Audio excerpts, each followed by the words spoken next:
David Corpse then, pole position, 123.159. He's 3/10 clear off the field, 2.5, I should say. Michael Partington of the Evolution Racing team will join alongside. Zoran Jonjic will start from third with the champion Ricardo Orozco in fourth. Manu Domingo and Tommy Osgaard make it 3 positive sim racing machines in a row.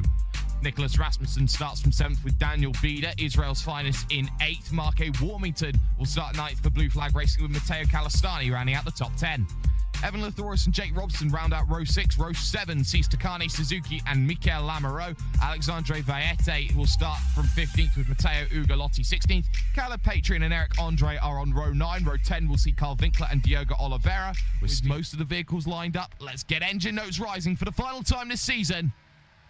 And let's get ourselves going, and let's see who gets the perfect getaway. De Corpse gets a good one. Great start, though, from the second row that we see as well here, as De Corpse now under pressure from Partington. Orozco gets one again. 3 wide they'll go in towards the Rettifilio, and already one vehicle is going to take off in abandonment. 2 will go off in abandonment. One of those drivers was Zoran Jonjic going off, and he will have to take the slowdown penalty for going too quick there through that chicane. Everyone bailing out, though, getting away with it, but look at Partington trying to go for the lead. He's not going to get it into the Della Roggia, Connery. Yeah, and well done for everyone for avoiding any sort of contact coming down into the first chicane. It's much better to just cut the chicane there than get yourself involved in an instant. We've got some side-by-side racing down the field. That was between Suzuki and Evan Lathoris down the field as they head their way into the first and second Lesmos here. As everyone's just going to get single file here and just get themselves into a rhythm, because this is a long race. It's one of the...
Very good. Door firmly shut. No opportunity to go back down the inside at the Variante del Rettifilio. So Lamoureux will have to try and tuck in behind at Curva Grande, use the toe to his advantage, moves to the left-hand side of the circuit, trying to scare Ugolotti off the road on the brake zone to the left, right, and heavy over the sausage curb there for Ugolotti. That's going to compromise his exit, and Lamoureux looking at maybe the first Lesmo. He had a half chance there if he just decided to throw one down the inside. He thought better of it in that situation, Connery. There's not really too many places you can make a move, but the Lesmos aren't one of them. You wait for the straight.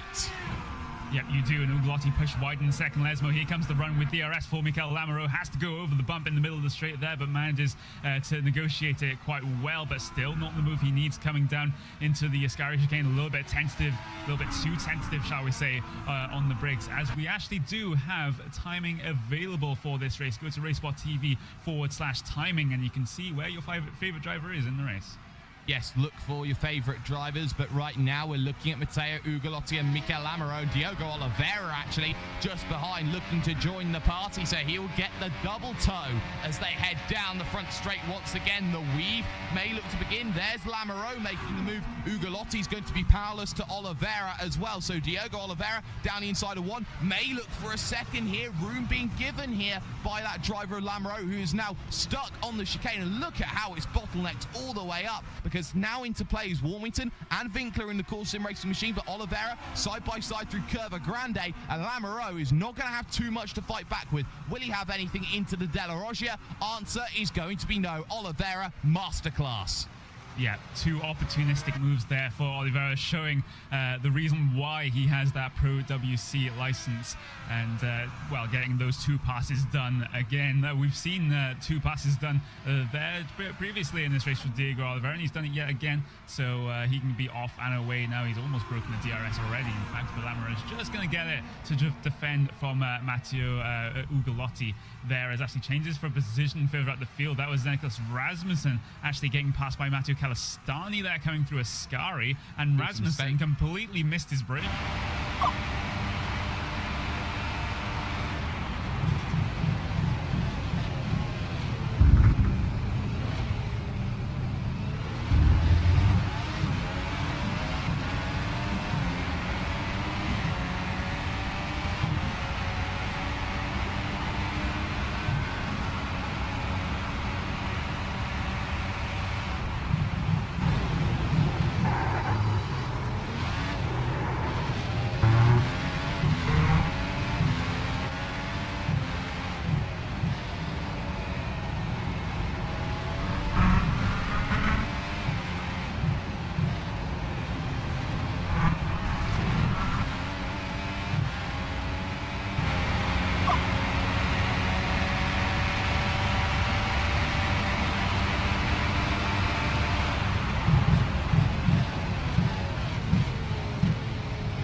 Position 14. Well, after a good start, he's now back into position 14. Running wide, though, through the corner is Winkler. This will allow Warmington the opportunity out of the Rettifilio, run through Curva Grande, and then to the Della Roggia. And that's something that Warmington needs to start doing, making some moves. He's dropped 4 positions so far today. Winkler is up a enormous 7 from where he started in position 19, and no opportunity for Warmington to make the move, and some drivers will be happy with just finishing this race today, Connery.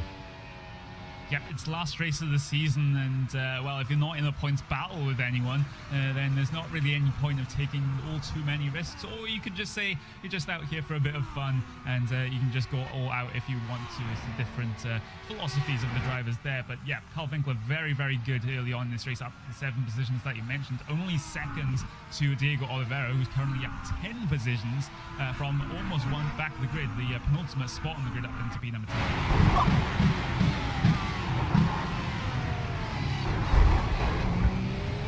Advantage can just dissipate, as we saw at Suzuka. Of course, Suzuka is much more aero-dependent track than here at Monza, but it can still have an effect.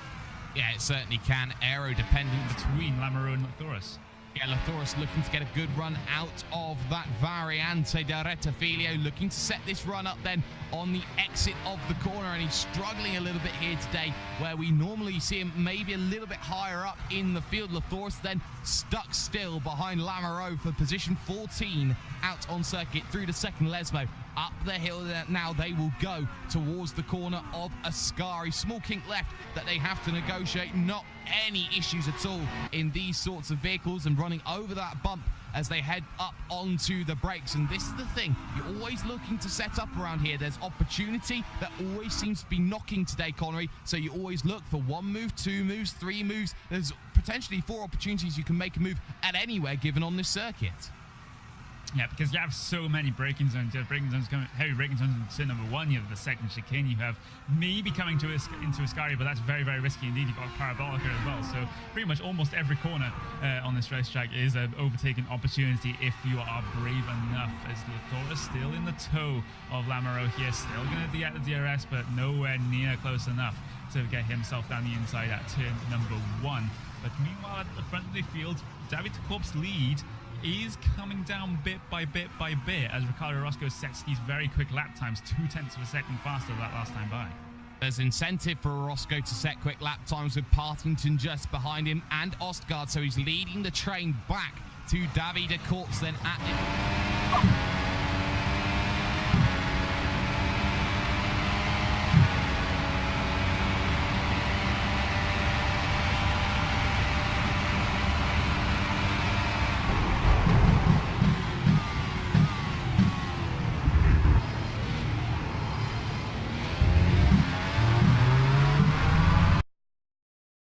Well, but he's not going to have anything in comparison to Carl Winkler. 13k's difference down the straight, but 13k's doesn't do anything here. And well, it seems here that we've got Evan Lathoris here as they look further behind. Warmington and Lamoureux having a big battle, and Lamoureux makes his way through on the brakes into the Variante del Rettifilo. Very easily done by Lamoureux, and that's refreshing to see that maybe the second half of his stint he's able to get some life back into those tyres. Yeah, around about 0.2 of a second faster than that last time by as this trio head their way through the De La Roja chicane there. And Evan Lathoris also on the back of this train thanks to the 2 cars ahead of him just fighting. He was slower than both of them that last time by, but he is still within touching distance and within, more importantly, DRS range of the 2 cars ahead of him. But it doesn't look like he's going to get past R.K. Warmington anytime soon unless he actually maximizes his run coming out of here. But no, he has to harvest DRS. He did have a slight run coming up into Ascari, but battery...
Times another 0.3 of a second, back down to 2 seconds overall. But Mark A. Warmington now against Jake Robson, against Mikael Lamoureux. That gap opens up a little bit more though here right now, Connery, and it seems that Warmington is starting to struggle because Robson has already made his way through on this lap and did so in towards the Rettifilo.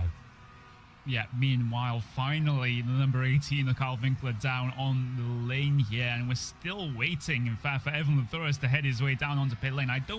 I don't think I understand the logic here of staying out, Jake. Usually, the strategy is to do a little bit of a shorter stint for your first stop and then carry the rest of the other tires to the end of this race on the lighter fuel load. I don't see why you would want to stay out here for so long. The Isaac Price effect. I will say that now. The no stop could have been an option here today if there were cooler conditions. Isaac Price in the World Championship went for the no stop and actually gained quite a bit of time overall by not taking any fresh rubber at all. It depends on where you are. It depends what you're gaining from it in overall positions. But, you know, sometimes it does work. But today...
He is the man to watch for 2017-18. His summer's been perfect, but now he needs to work it into the autumn. Ricardo Orozco wins by 0.7 of a second over Davide Corpse, who struggled and faltered with just a few laps to go. Michael Partington, struggling with illness, still manages to get position 3. Goran Jonjic will come home in 4th with Manu Domingo 5th. Tommy Ostergaard comes home ducky in 6th position. Daniel Bieder in 7th with Calistani 8th. Diogo Oliveira makes it 3 positive sim racing cars 7, 8, 9. And running out the top 10 was Nicholas Rasmussen. Carl Winkler will come home 11th with Matteo Ugolotti running wide of Ascari on the final lap. Robson and Lamoureux then 13th, 14th with Vallette and Warmington coming to blows at lap number 53. Then you got Evan Latour 17th, the cars 1 lap down. Stephen Larkamp, Caleb Patry and Eric Andre. And Takane Suzuki, who crashed out earlier on in this event. We're going to step aside for a moment because the post-race show is coming to you here on Racespot TV and iRacing Live. You're watching the iRacing Grand Prix Series.